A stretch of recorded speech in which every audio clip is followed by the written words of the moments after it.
زموږ ویډیو در سره لایک کړئ او سحر میډیا چینل در سره سبسکرایب کړئ. مننه. هلکان څه ډول انجونی خوښوي؟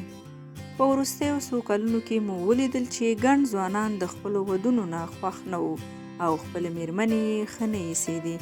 دلته د دې په اړه هم معلومات درکوو چې ناواده کړي هلکان کوم ډول انجونې خوښوي او بد یې ځینې راځي. هلکان هغه نجونې چې له واده نه مخکې یې له کوم بل مخالف سره بدني رابطه لرلی وي، یا هغه نجونې چې ځان ورته تر نارینه‌وو اوچت ښکاري، یا هم خرافاتي ځان غوښتونکي، پیسه خوښونکي او چغندونکي نجونې د هلکانو د خوښۍ وړ نه دي او دا ډول نجونې یې بدې راځي. د هلکانو داسې نجونې خوښېږي چې د مینې تږي وي.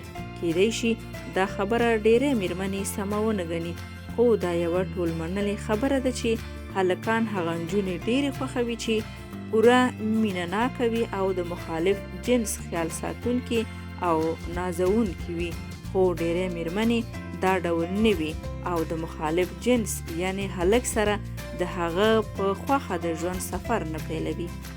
هلکان هغه نجونې هم خوښوي له کومو نجونو نه چې خپل ځان نه وي ورک شوی او په عادي حالت کې ژوند کوي، نه هغه نجونې چې وي یو څوک خو ځان بل څوک ښیي.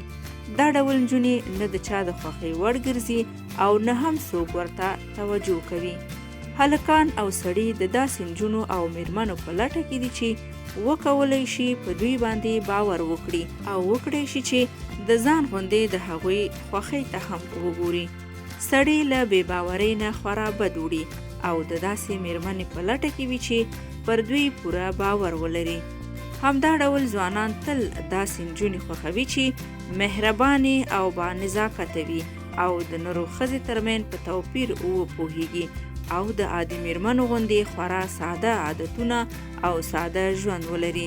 سړي تل غواړي چې میرمنې یې سوکالي وویني، خوښې واوسي او له دوی سره ښکلی ژوند وکړي.